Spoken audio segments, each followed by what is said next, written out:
Today's episode of the Buckeye Roast, Brandon Inniss. Big topic of conversation continues to impress, and the crew takes a closer look on what his breakout camp could mean for not just Ohio State's offense, but the receiver room as a whole. Juck, host of Juck on Bucks, joins the show to answer a key question. Is he more or less concerned with Ohio State's recruiting misses given the current strength of the roster? And later, we react to new traditions unveiled by Athletic Director Ross Bjork. Are they a sign of meaningful change or just small updates to appease the Buckeye brand? I'm Chris Drew, and this is the Buckeye Roast with Ron and Q right here on Dead Air Sports.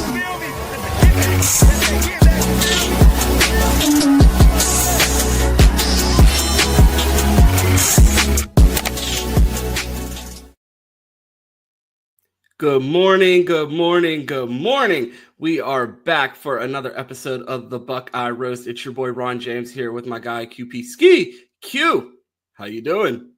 Another great morning to be a Buckeye fan, man. It's training camp. Ron, what am I going to complain about, man? I'm excited. How you doing? I mean, you must not be on Twitter because, they have something to complain about every day over there. So I'm happy for you because it sounds like you don't use the Bird app anymore. I'm just waiting for the season, man. All complaints will come out starting week 1, but for now, it's just vibes. Championship vibes right now. Just vibes. It's the best time of the season. All the hope in the world for your team. You could tell yourself anything that you want about your team right now, and it could technically be true because no one can disprove it, at least for another 20 or so days. We have an action-packed show today. We have a special guest and our guy Juck from Juck on Bucks here. But before we get started, we got to jump into some super chats from yesterday. I was watching the show live along with everybody else this morning, yesterday's show, and boy, people were upset when they realized that we weren't actually live. Our guy Don B, Caleb Downs at nickel will nullify any run offense. Yeah, we talked about that. I felt like I actually called Cam the other day, our guy Cam from Buckeye BS, and I said, what are they going to do if the interior of this defense is soft and they can't stop the run? He's like, Patricia's going to have to get creative and find ways to get more guys in the box. And getting Caleb Downs closer to the line of scrimmage, I think that's going to help this run game immensely. Yeah, we talked about it. It's one of the elite tacklers in college football. So getting him up there, we got Malik Harford, who's going to be another good tackler. I would bet my money on that. I think this defense will be just fine, but I love Matt P getting creative. I'm interested to see. I can't wait for the Texas game, man.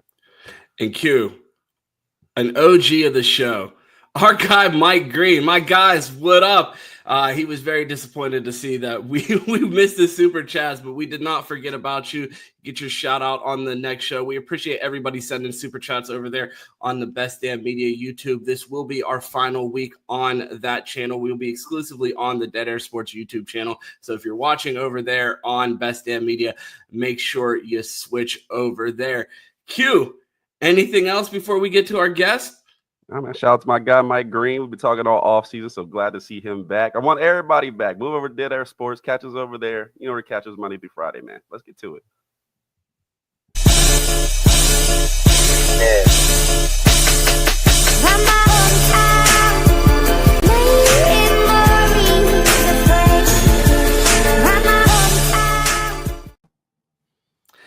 We are back with our guy Juck of Juck on Bucks, or should I say of Buckeye Huddle.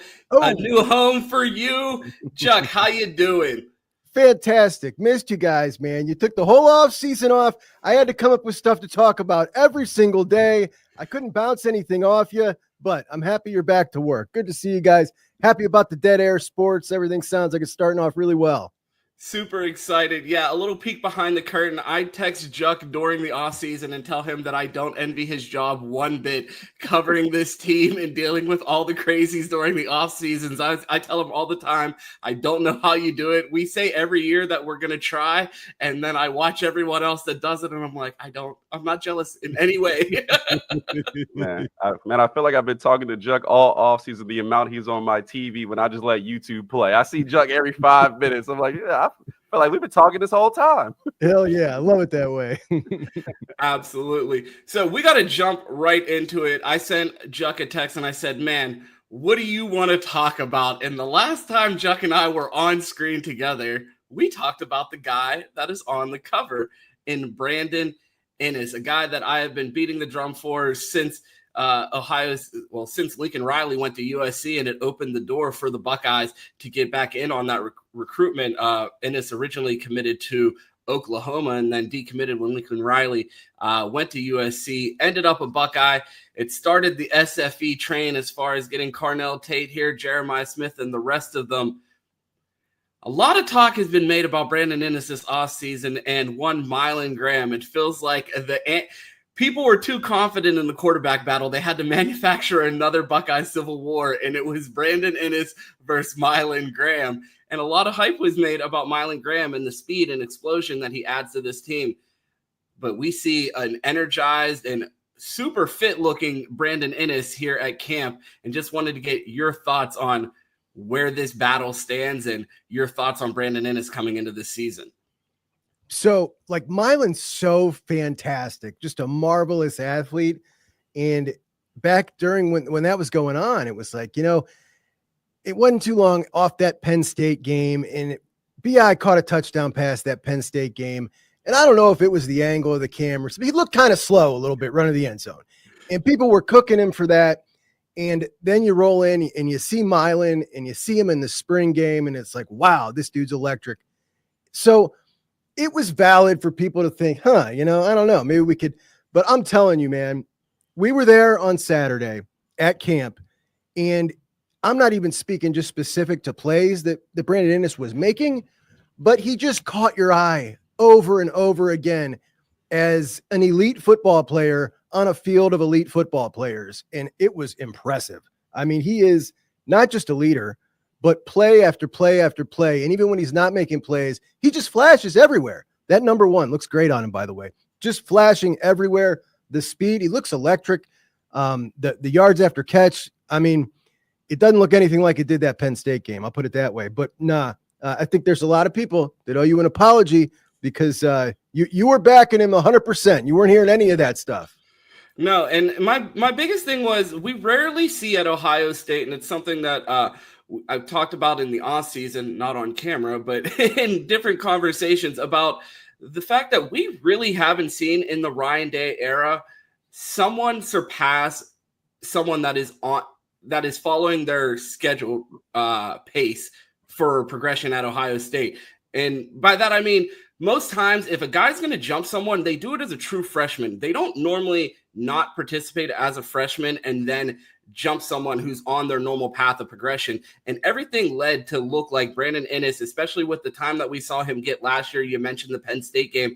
It looked like Brandon Inniss was going to be the guy. And I'm like, when have we seen a guy not jump the person ahead of them as a true freshman? Mylan Graham got in late, and we saw how that slowed Brandon Inniss's progression down by getting in the summer. And you saw how Carnell Tate was able to step ahead of him on the depth chart there. I just felt like it was going to be too much for him to overcome, and Brandon Inniss was going to be too much of a talent. Like Brian Hartline said, we have no problem rotating receivers, but you have to prove that whoever I'm taking off this field, you're going to be at bare minimum the exact same level as them. For sure. And, Mylan's got a heck of a bright future. There's no doubt about that. This is no shot at him whatsoever, but Brandon Inniss is now electric and polished. He always was polished, but now it's just like he lost a little weight, and I mean, just a couple of pounds. He looks just so dynamic, but it's, we were talking after the game, 50 catches over under. I'm taking the over. I would have to say the same. I mean, the slot position in Ryan Day's offense, we've watched it be the security blanket for many quarterbacks. And we've seen NFL receivers have less receptions than, guys like KJ Hill, a guy that made it to the NFL, but he wasn't the premier receiver on that team when you have Terry McLaurin and Parrish Campbell out there, and you see him end up leading the team in reception. So it's always in the Ryan Day offense. You can't count out that slot receiver. And if Jackson Smith-Njigba would have had 2 years in that role, he might have set the record for receiving yards in 2 years. Q, I want to get your thoughts on the Brandon Inniss conversation. We were actually looking at the old YouTube the other day and looking at some of our most successful thumbnails, and one of our biggest shows was the Boogeyman episode, and everybody's like, well, who's the Boogeyman? And it was Brandon Inniss, the only 5-star committed to the Big Ten at the time in that class. And to see him finally get his opportunity, Q, what are your expectations? Yeah, big time for Brandon Inniss. We've waited a little bit. We've seen sparks, like I said, last year at Penn State. Obviously, he showed up. I think that might have been my moment of the season. I was like, we got 3 backup receivers in, and we're going to pass the ball. Like, Chip Kelly must really be in town, because that's just something we have not seen before. But I'd hate to be the positive person yet again, but I'm like, why can't we have both? It's like on Twitter, the battle between new facilities and winning championships. It's like, can't we do both? Like, we have to choose. I think Brandon Inniss is poised for a big-time season. I'm expecting a modern version of KJ Hill. This is what I want. Obviously, we have the explosive guys on the edge. KJ Hill ate in that offense. And you were like, wait, Garrett Wilson was here. Chris Olave was here. Like, all these guys were here, and he still ate. I expect Brandon Inniss inside in the slot position, Ryan Day's Cadillac position, to really eat in this offense. But also, Mylan Graham, like, if he's pushing that far, give me a little rotation. I wouldn't be mad seeing 5 streaking across the field, get him in creative ways. Hopefully with Brian Hartline as OCs, we'll talk about later, he will do some things we quite haven't seen, but maybe it's time to just rotate. That's all I'm asking. I have some bad news, Q. Take the glasses off. Go ahead, break it down to me. I don't think they're going to rotate. Like, I don't think we're going to see anything more than the traditional rotation that we see, and I think it's still going to even be a battle for that 4th wide receiver. I want to ask you, Juck, do you think that Mylan Graham is that who you're writing in Penn as wide receiver 4 right now? Because I mean, no. That's the other thing. You talked about seeing Brandon Inniss out there looking sharp in the number 1. I was surprised at camp when I saw number 11, and I was like, that's not Brandon Inniss. Yeah, man, Quincy's a beast. But I'm not even writing off Bryson Rogers to get some run there, because he, obviously he's bided his time. He stayed in the program. He's done everything they've asked him to do.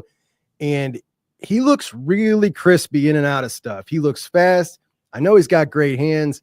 I wouldn't be surprised if we saw him get a little run there in that 4th role. Yeah, and I mean, that just goes to show you, I mean, wide receiver you for a reason. And anybody who even attempts to compare their wide receiver room to Ohio State, it's just laughable, because not even when you talk about Jeremiah Smith in the top end of this wide receiver room, we're now, 6 wide receivers deep, and we haven't even talked about Phillip Bell.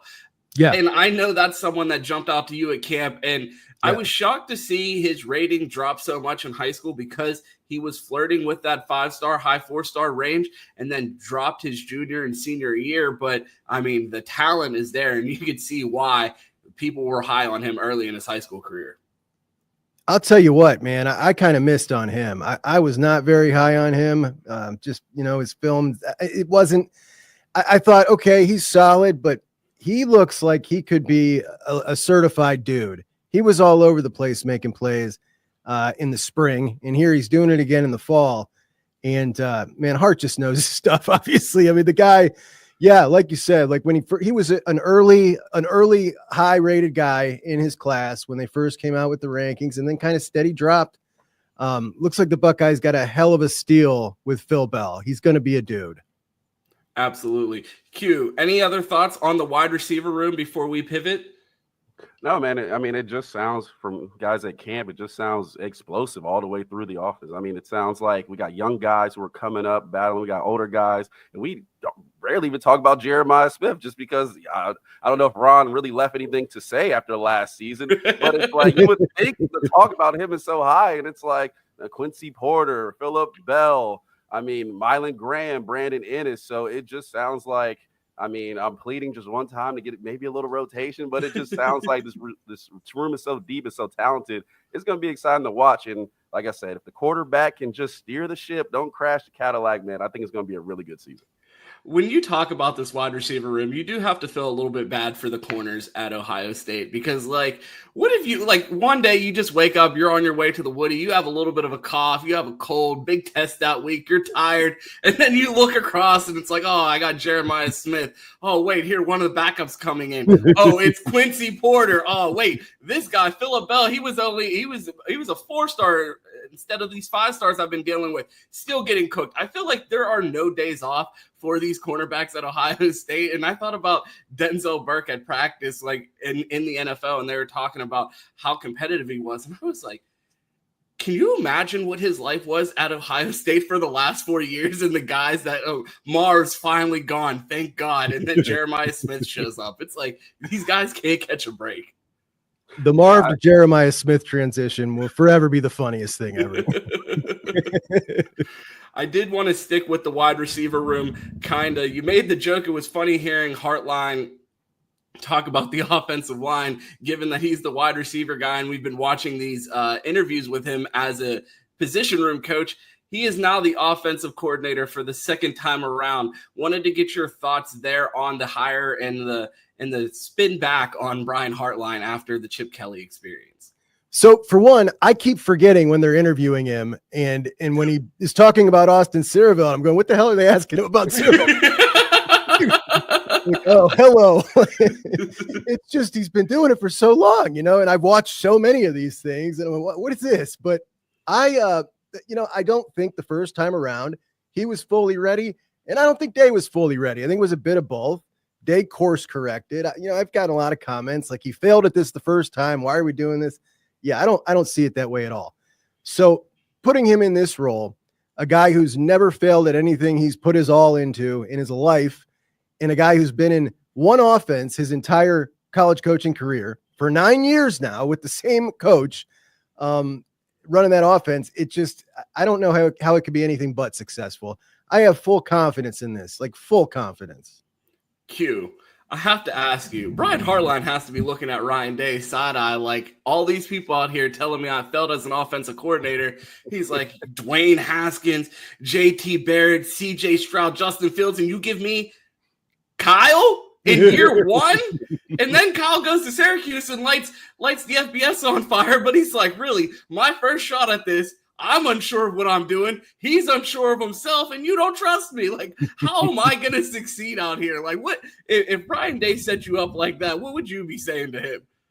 I mean, I'm sure we said enough bad things about Ryan Day through the course of this show. So pick anyone you want to.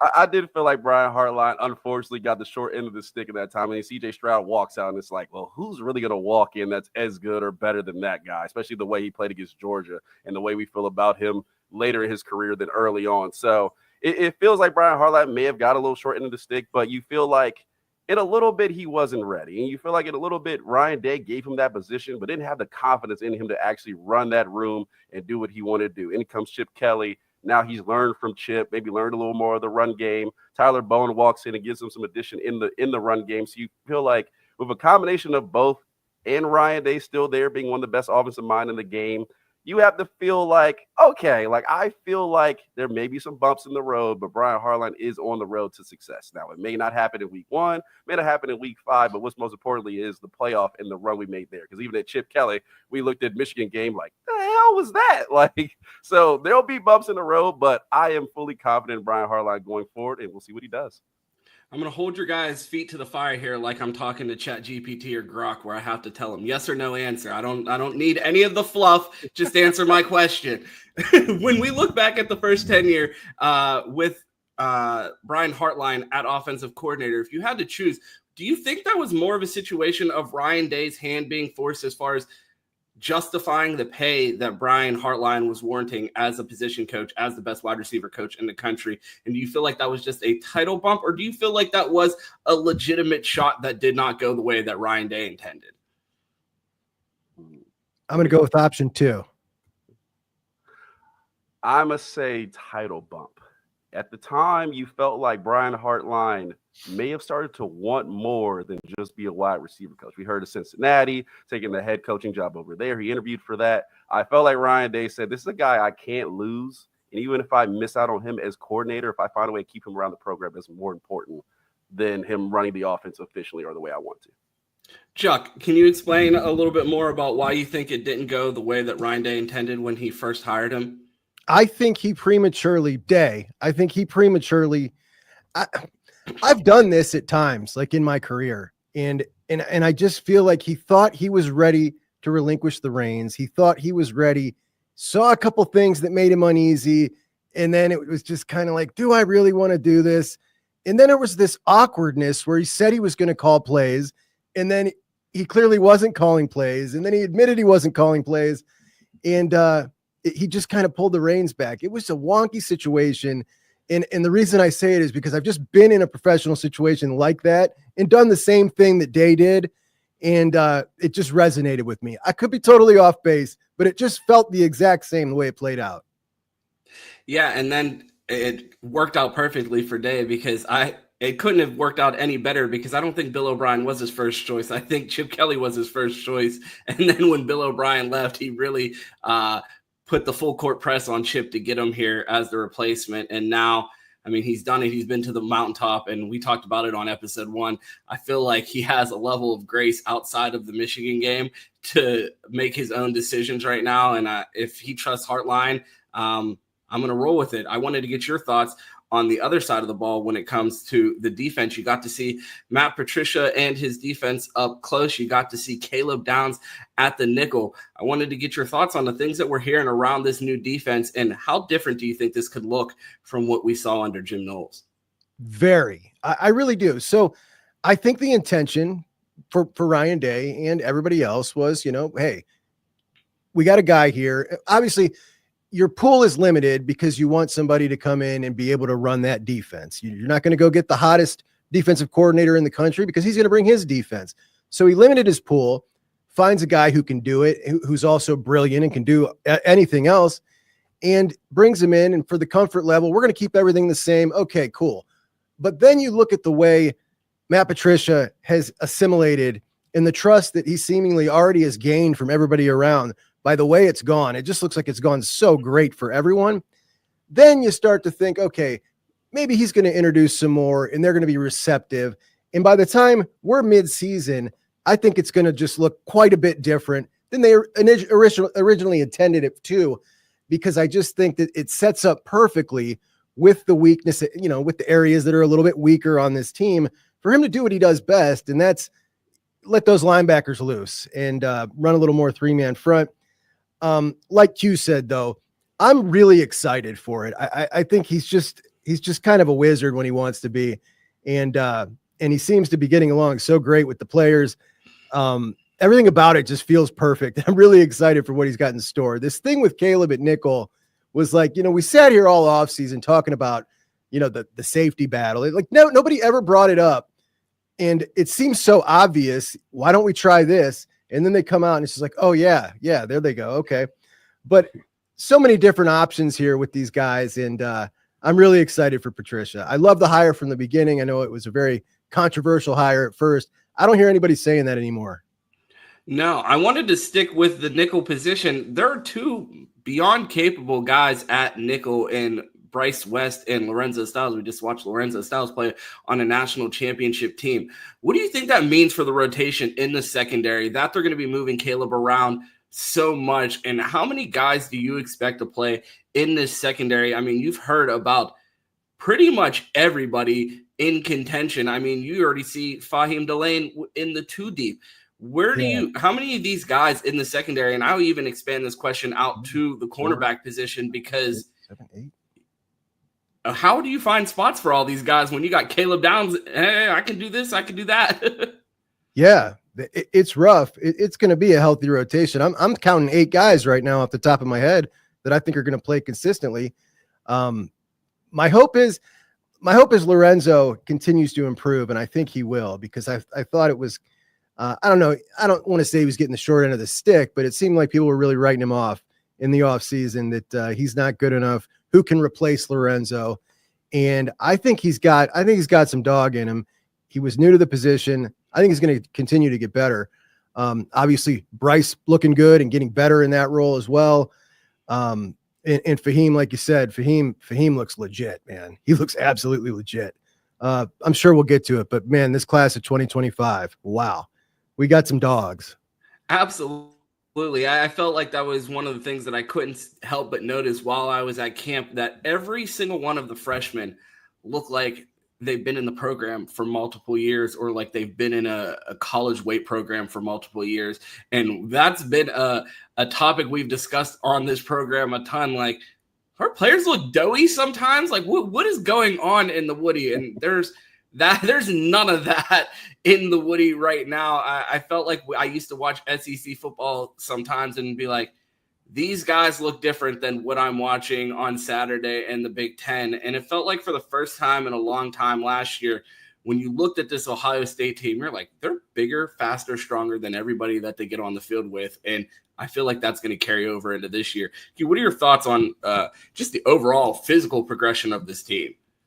Oh, yeah. I mean, this goes back to me and Chris Drew's first day of the program, the first show on BDM, talking about, man, this weight program, and we just don't look up to snuff when we play these teams. Even Michigan, we felt at a time, had surpassed us and looked more physical as a team. I feel like Coach Mick in the last couple seasons has done a job of upgrading his program. He's felt like, okay, like, let me add some new stuff in here. Let me try some new. And it's feel like it's come into this program and really transform. I mean, JTT looks like a monster last season. We talked about years where we're like, Zach Harrison got long sleeves. Like, this Ohio State. Like, show your arms. I'm like, in this football program, I can't wait to take my shirt off. And he looked like he's wearing a jacket on the field. Like, I'm like, we don't need no more of that. Coach Mick went out, and I think it took a couple losses to that team up north, but he was like, look, we're not playing this no more. Everybody's going to be fit. Our quarterbacks are going to look like running backs. Our running backs are going to look like linebackers. Our linebackers are going to look like edges. Like, we're done. We're done with this not SEC-looking football team. And I felt like Coach Mick deserves a lot of credit because Tennessee, Texas, we know those teams have it. We know they have the talent. We know they have it. And Ohio State went out there and basically out-physical all of them. So Coach Mick, shout out to him for the development he's done. Juck, should I break the bad news to him? Yeah, go for it. Kenyatta Jackson wears long sleeves, Q. So you're going to have to watch another D end out there with long sleeves. I think he just doesn't want to make the rest of us feel bad, so he wears long sleeves. But the one thing, Q, I mean, you go back to the first day of the program and you talk about how far we've come as far as the strength program. I could remember you guys playing clips like, why are they out here wrestling tires? And then we have an offensive line coach that says that he doesn't like to use sleds. Well, I got good news. I haven't seen a tire from the media team in years, and they were hitting sleds while we were at camp. So, man, we've come a long way. Who prayed for times like this? There's a difference between throwing heavy balls and playing football. That's all I'm going to say. I wanted to pivot a little bit and talk about the young guys. A lot has been made this offseason about needs in this recruiting class. A ton has been made about misses at cornerback. Ton has been made about misses on the defensive line. Juck, you got to see this team up close and personal. Did you feel like there are as many holes on this team as you thought coming into the fall? I feel like it looks pretty much like I expected as far as that goes. But, you know, they obviously could have used, another corner here in this class. And I think it's maybe a little late based on the way they're spending to really get in on anybody of any value other than a guy like a potential developmental guy from like Jordan Woods, somebody like that. And that's unfortunate because they were right there, but Walt had a pretty small board, man. Only 14 guys on the board. And it just, once it disappeared, it disappeared. We haven't seen much motion on anybody else. We were talking about this a little earlier, and I decided to take a look at this in the span of like a 2-year block. And I think that's kind of a good way to look at it. And I was looking at the defensive line. You know, we're looking at the interior of the defensive line right now, the crew that's there, kind of a position in need. And then we kind of look in the next, in 2025 and then in 2026. And on that defensive line, you bring in Damari Simeon, Jameer Perez, Cam Brickle, and add them to Max Roy, Jarquez Carter, and Trajan Odom. In addition, Zion Grady and Epi and Inkari Wilder. It's a big crew, and size-wise, it's a big crew coming in. I really like that. I felt like you needed to get bigger.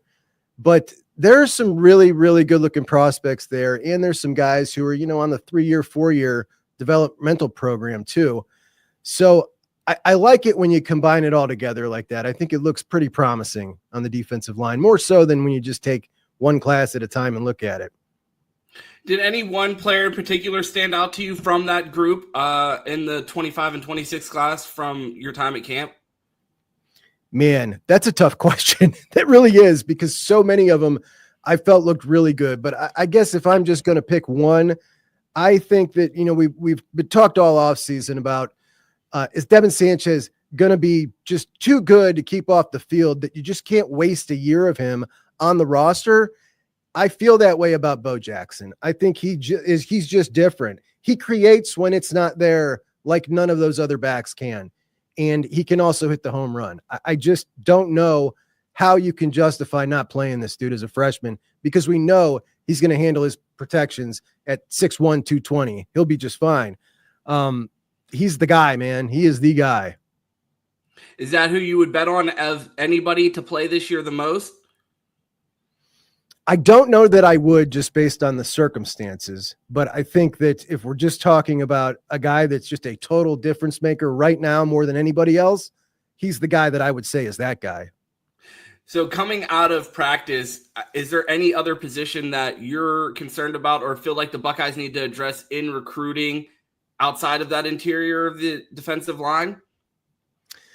I'll tell you this. I thought coming into this, I really wanted to see a 6-man offensive line class. You got 4. You've missed out on a couple of your recent prospects. And then we go to camp and it looks like, okay, Jake Cook looks like he's already in the 2 deep, and he looks like he's definitely at some point going to be a solid Ohio State starter. Javon McFadden looks like he's going to be a solid Ohio State starter. And Carter Lowe, we never had a doubt about. Now, if I'm putting this like this and I think, okay, well, we hit on all 3 of those guys. Well, now I'm fine with 4. You don't need 6 if you hit on all 3 of those guys. And that's kind of how I'm feeling right now about that. So I otherwise would have said, yeah, I'd like to get at least 1 more offensive lineman. Now it feels pretty damn good. Do you feel like we're dealing with something like that on the defensive side of the ball with the cornerback room in Walt's class? We talked about it a little bit yesterday. Do you think people are looking at that room with the possibility that Jermaine Matthews might be back for another year? You still have Bryce West, Aaron Scott, Devin Sanchez. Doesn't look like there's a clear path to the field immediately if someone were to join this class, or if someone were to join the team. It's true. You got a very talented class, and I think that that kept a couple of guys out of this class on the trail here. Jordan Woods, interesting prospect, but I don't think he's going to remain at cornerback. So all in all, it is a pretty light group in numbers.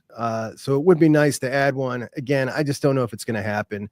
And I don't know if we're going to get too far into the strategy. Ross Bjork addressed it today, again, pretty much confirming that he is not going to pivot this cycle. So we're not going to see any change in the NIL strategy, despite the CSC letting collectives operate as a business, which technically means, yeah, you can't offer guaranteed NIL again, but they won't be pivoting to that this year.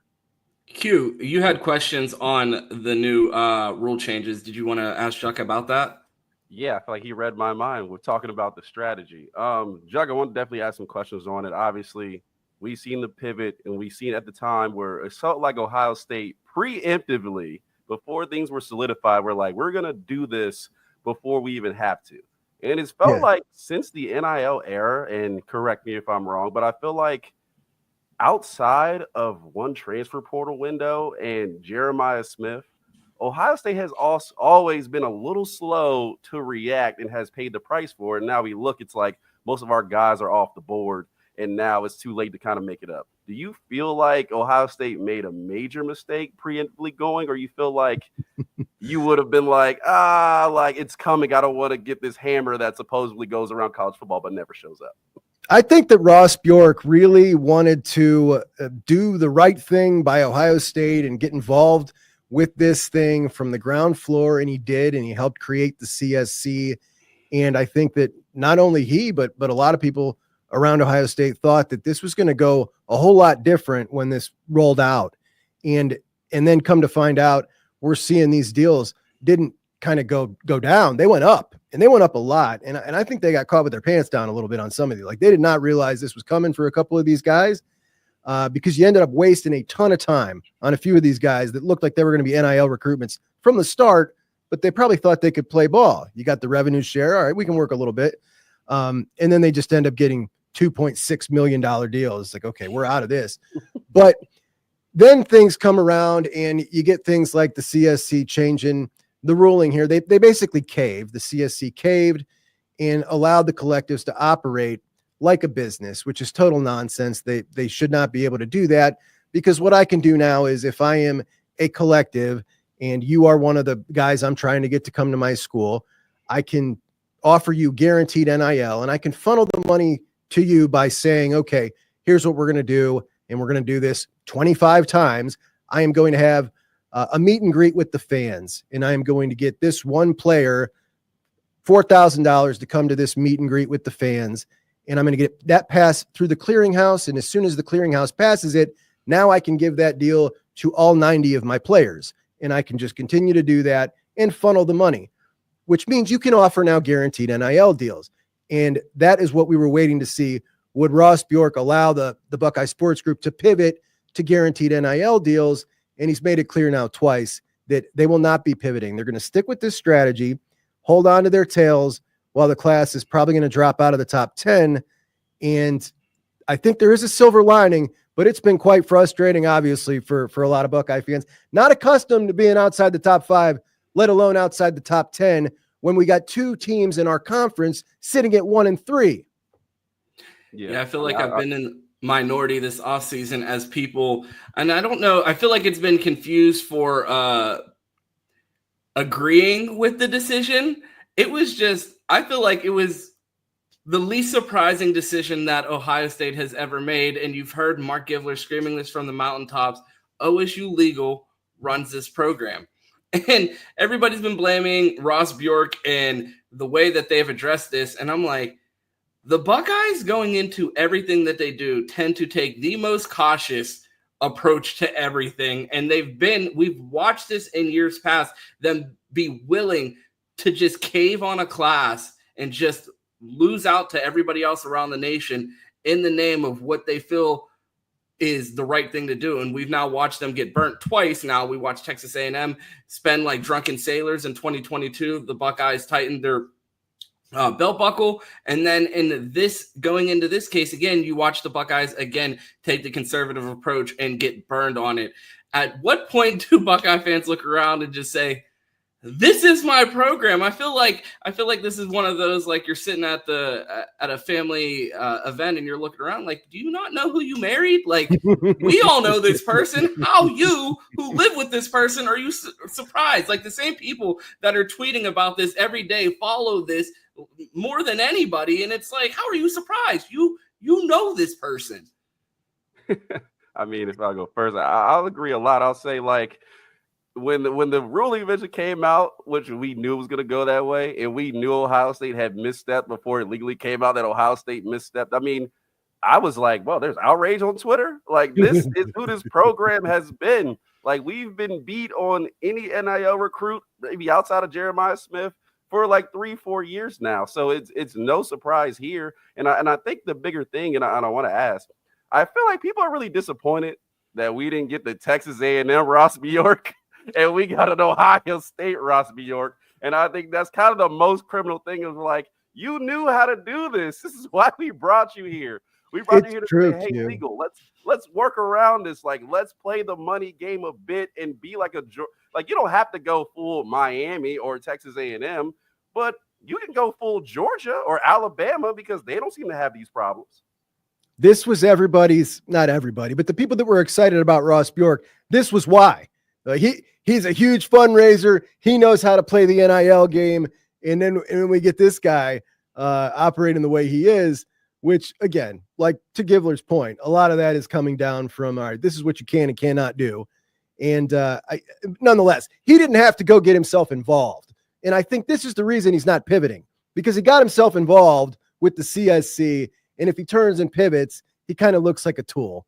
But my big question, and I think a lot of people's fears is, okay, are you going to limit this to 1 year? If this goes like this next year and we still have, the same usual suspects going out and doing this, are we going to pivot at that point? And I think that's my biggest fear. That's a lot of people's biggest fear. But I do want to say, I was going through, this class has 7 3-stars in it. 7 3-stars. Obviously, we like the talent at the top. It's got some really good talent at the top.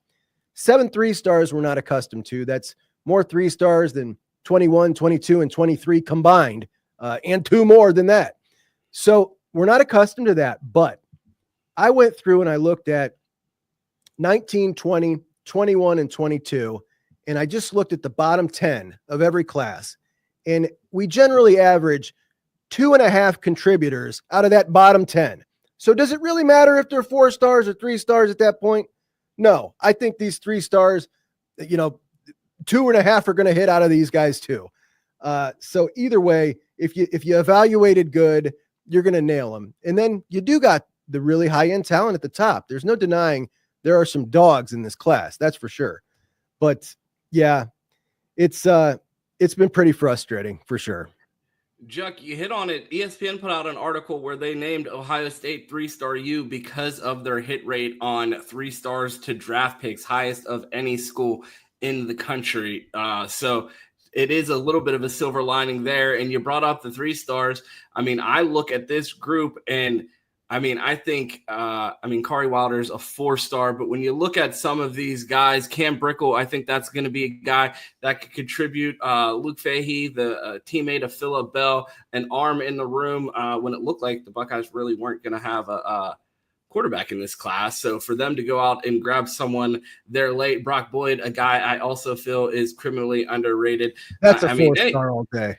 Yeah, I'll tell the story. I went to college with this kid named Brandon Walters. He went to a powerhouse in Pittsburgh, and the recruiting or the scouting report about this guy was essentially he's being discriminated against. If he was a black corner and not a white corner, he would be playing Division I, but instead he played D2 and led the country in, led the school in interceptions that year. And I feel like Brock Boyd is his recruiting ranking is they're just not doing him right. They're looking at the film and they're saying New England Patriot, and I feel like that guy is a potential 4-star. And that's when I look at these recruiting rankings and I'm like, how much are we going to get caught up in these? And some of these guys, when we watch them hit, we talked about Austin Sareveld early in the class. These are the same 3 stars that people are talking about on signing day. It's like, oh, they're forgotten on signing day. But then a few years later, they're talked about as potential starting left tackles. It's true. And we look at these 7 3-stars, not just Brock Boyd, who, by the way, walks in as one of the fastest players at Ohio State. And a team full of burners, this dude walks in as one of the fastest as a white fella. And Aaron Thomas, as they would say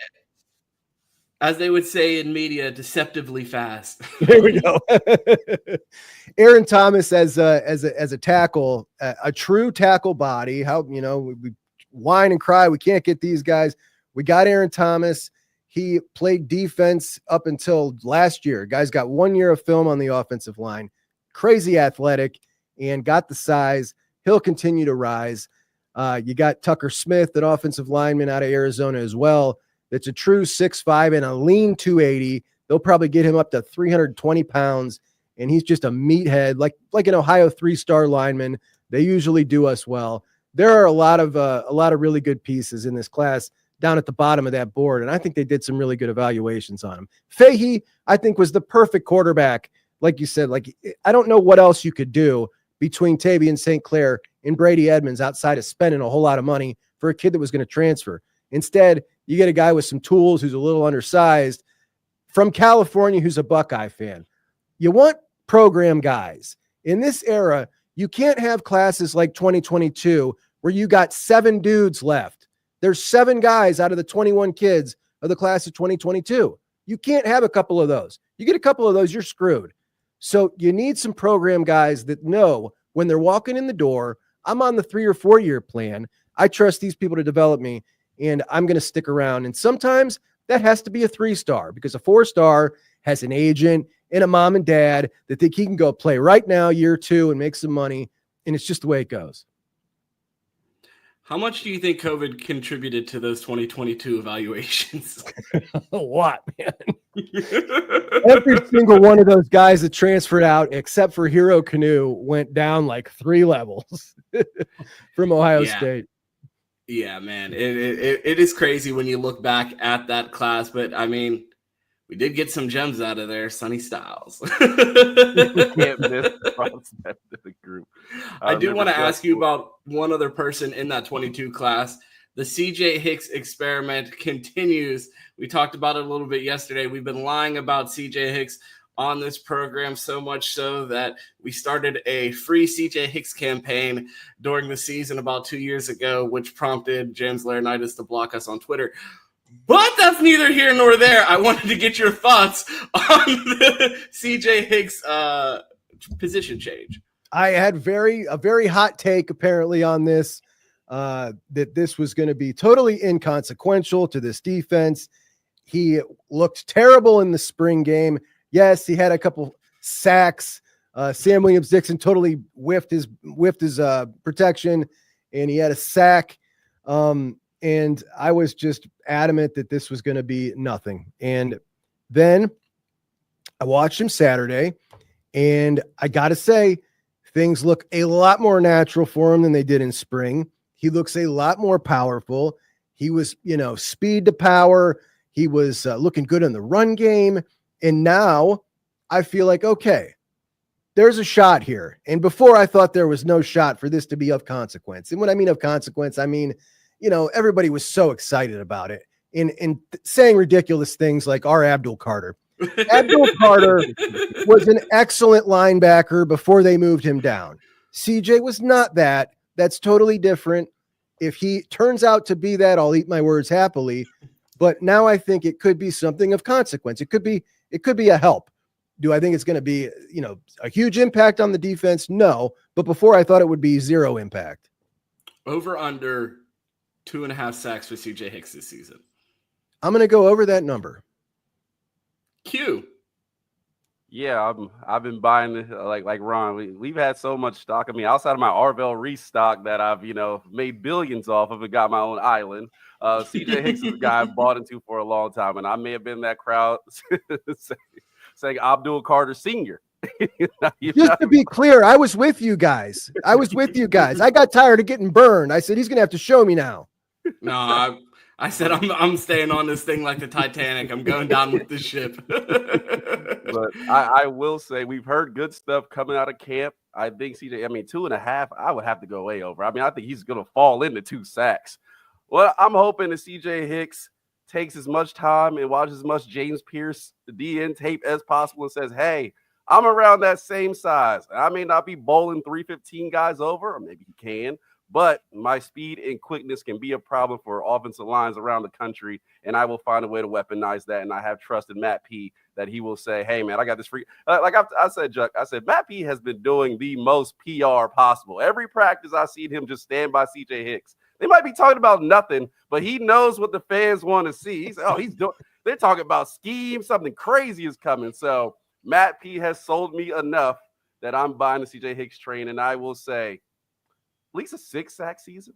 At least a 6-sack season. Ooh, that's asking for a lot. I'm not even getting that crazy. I set the line at 2.5, and Q is like triple it. Put Ron's paycheck on it. Oh, no.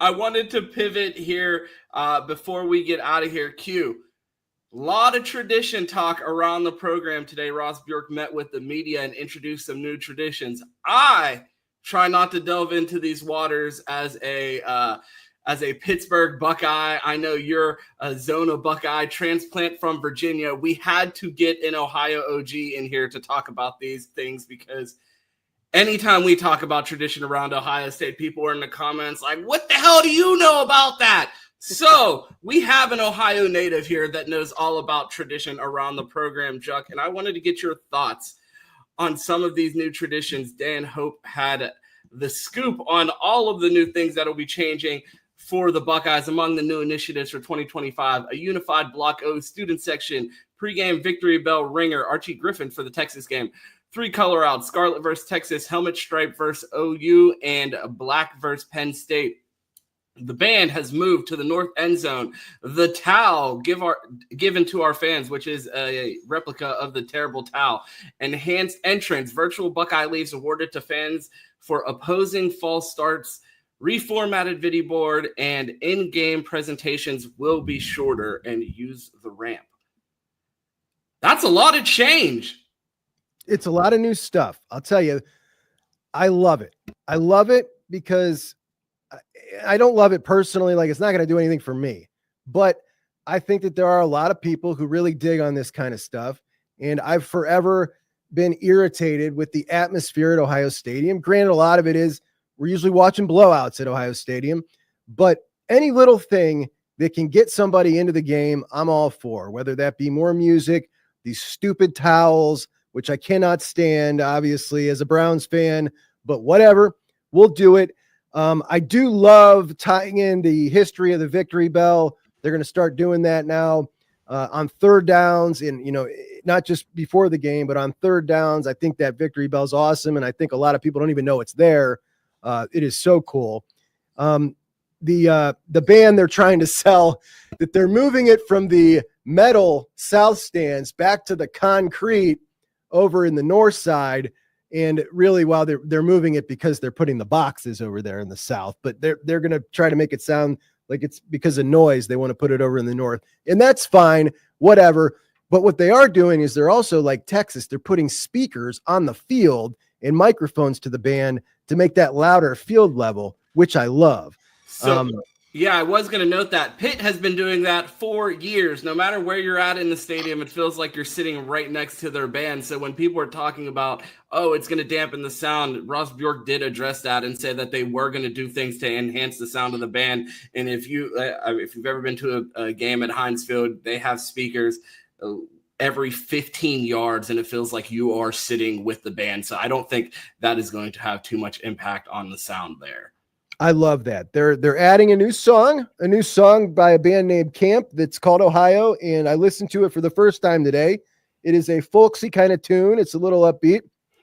I can't really understand that. If I didn't know the guy was saying Ohio, I wouldn't even make out that he was saying Ohio. But I think what they're trying to do is get everybody to sing along when he says Ohio. I'm guessing that's the thing. But it's the new song, like the official song. Hang on, Sloopy. No longer between the third and fourth quarter. Ross said we've got flexibility now to use that wherever we want, which means he wanted to kick it out and he wanted to put something else in there. I think this is what it'll be. That might not fly so good with folks my age and above. I certainly don't like it, but hey, like I said, the guy's trying really hard to make the atmosphere better, and I'm not going to knock any of this stuff because there's nothing here that I look at that I say, as a traditionalist, this pisses me off. There's none of that, and I'm thankful for that. Q. If we lose to Texas after ringing a victory bell before the game, how many hours until that thing ends up in the Olentangy? Oh, man. Like, talk about a bold move as the athletic director. You know what is my first move? 1 versus 2 matchup, and I'm going to declare victory before the game. Like, that's insane to anybody else? Yeah, I hadn't thought of it. I love it, Ron. A pregame victory bell. Well, we brought in Juck as the traditionalist. As the non-traditionalist, I didn't need this long list. I didn't need all these. I need 3 things. 1, can we add night games to traditions? Can we get a little bit of that? 2, can we use the red lights at the Ohio Stadium when we score touchdowns and let it actually bump in there? And 3, those are rented. Oh, those are, well, can we buy I'm the red serious, lights? they are. Can we buy the red lights and then put those in and use them? And 3, on the sound system, can I get a little more yeet and yachty beats? And can we turn it up? That's all I need. Those 3, I would have been good to go. But Juck's not mad, so I can't be upset. Maybe let's do a post-game victory bell, as Ron alluded to. That might be a little better, but he's trying, and I got to give him effort for at least trying. Yeah, as another non-traditionalist, I personally love the towel. As a Pittsburgh fan, Juck, you'll love to know when I was in college, I used to work security at Steeler games, and I would be down on the field. And when they would do the towel time and play Renegade, you could feel the stadium shake under your feet. So if I could feel the ground shaking under me, that meant the opposing team could feel the ground shaking under them. I don't know if Camp Ohio is going to get the floor shaking in Ohio Stadium, but I'm sure the DJ could find something to make people wave their towels and make that stadium shake. And especially after years of criticism of calling the crowd in Ohio Stadium a wine and cheese crowd that didn't like to yell unless they were booing, to hear multiple players come out after last season and say that it was the loudest stadium that they had ever played in. You saw the center from Indiana say that. Yeah. You saw Dylan Raiola mention it at media days. He was in the middle of an interview sitting right next to a guy and said, if we were in Ohio Stadium, we wouldn't even be able to hear each other. That was so exciting to me, hearing both those things come out and within like a week of each other. I couldn't believe it. That's something we're not accustomed to seeing. And I was just kind of blown away when I heard that. Heading into that Indiana game, Ryan Day kind of called on the fans to turn it up, and they really did. And that was awesome.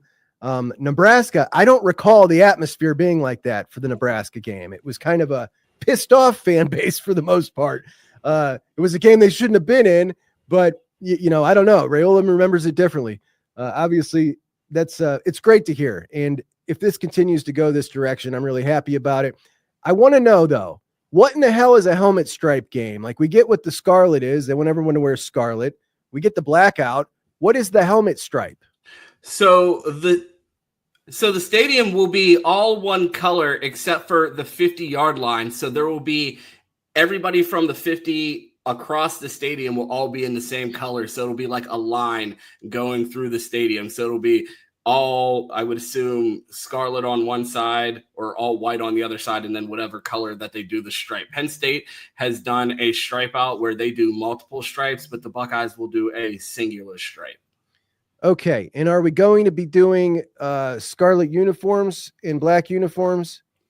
That has the scarlet uniforms and the scarlet out, I believe, are confirmed for the Texas game, but there's been much debate and speculation about whether the black uniforms will actually return which seems so crazy to me. Like, people throw this out as the explanation for why we likely won't see the black uniforms. And that's our new jersey versions, the print template.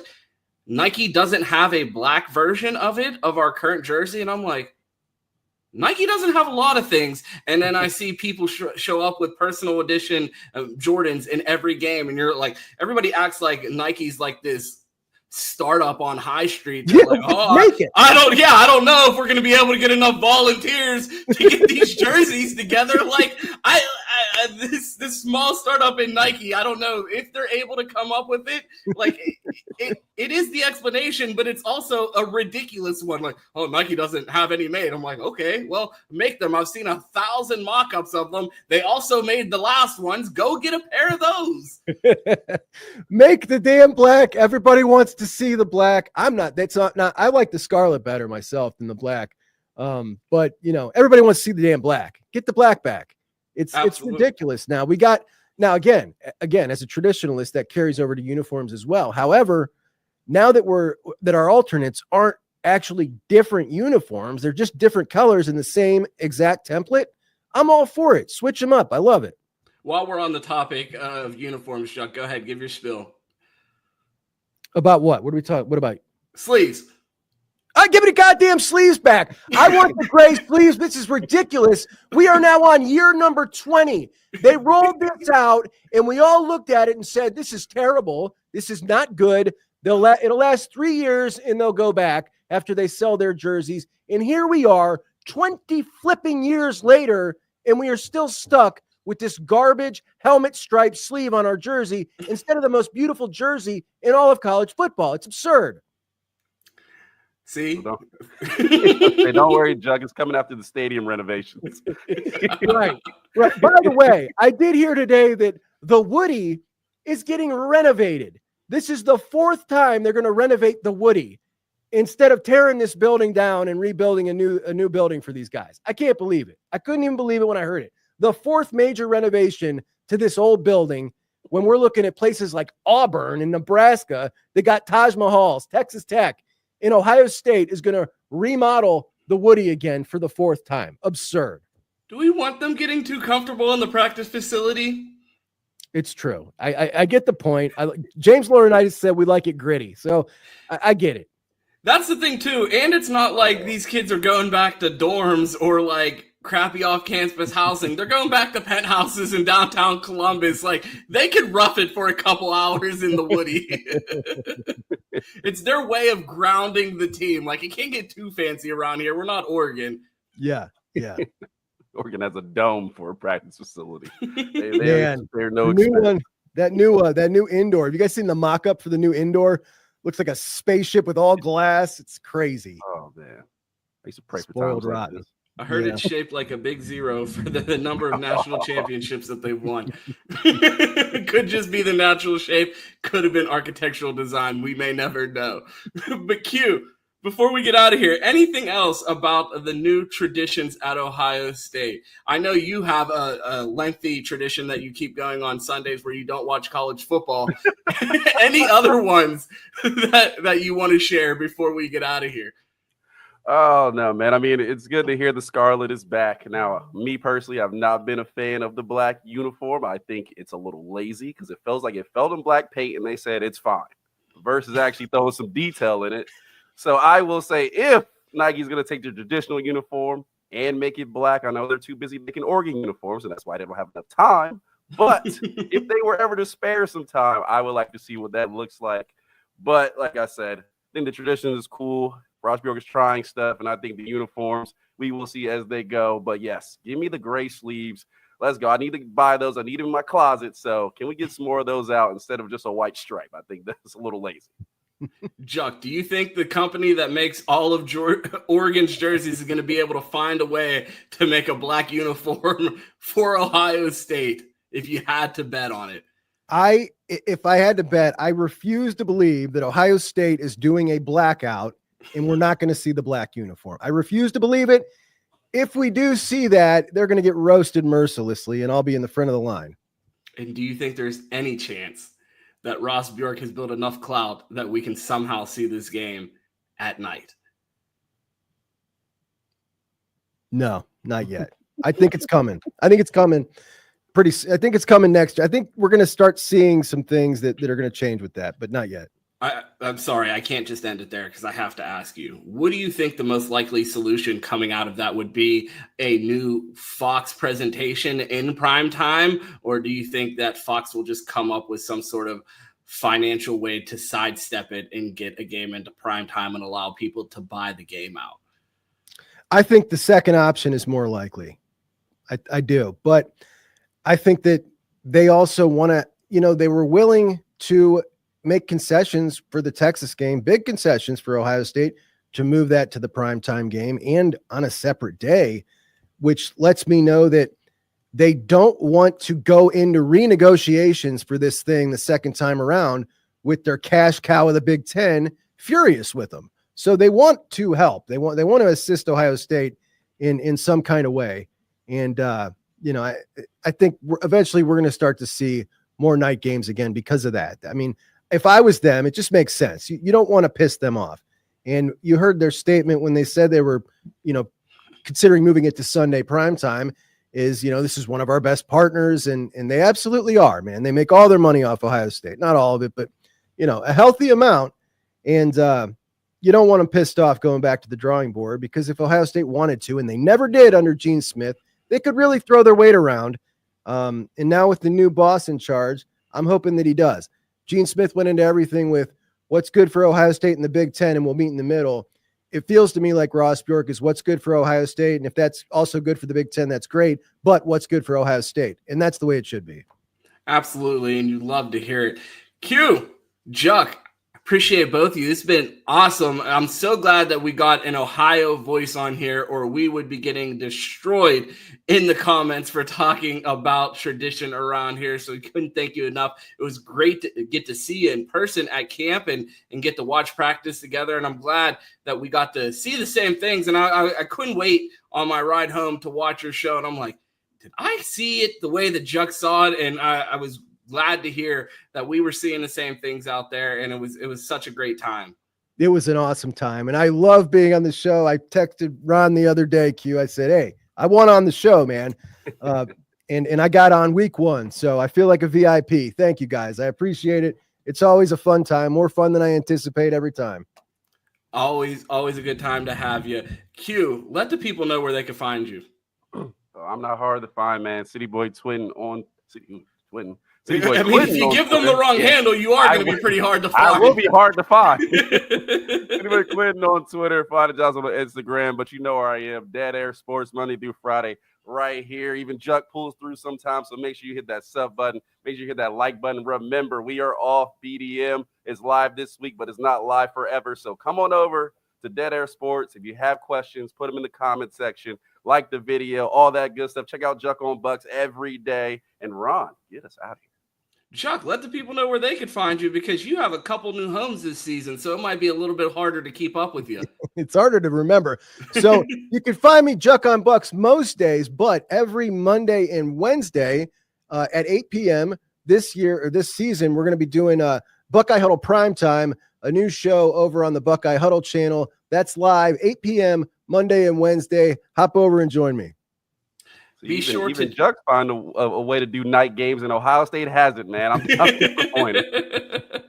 Be sure to check out Juck on the Juck on Bucks channel and on Buckeye Huddle. If you want to find more of our content, you can catch us right here on Dead Air Sports. If you're still watching on the Best Damn Media channel, there will only be 2 more episodes after today on that channel, and then we will be exclusively here on Dead Air Sports. If you're watching on Twitter, make sure you find your way over to YouTube and subscribe to the channel. It's the easiest way to help us, and it costs you nothing. We appreciate everybody for tuning in. Again, a big thank you to our guy Juck. A big shout out to our guy Chris Drew doing our intros every morning, an added bonus to the show. We always appreciate it, and you guys know how this thing ends. It's always go Bucks, and of course, OH.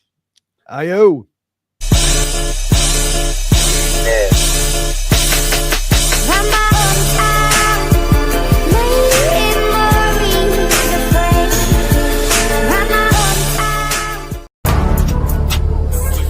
Example, when things get hard in life, you just keep swinging as hard as you can, you fight. That's our culture.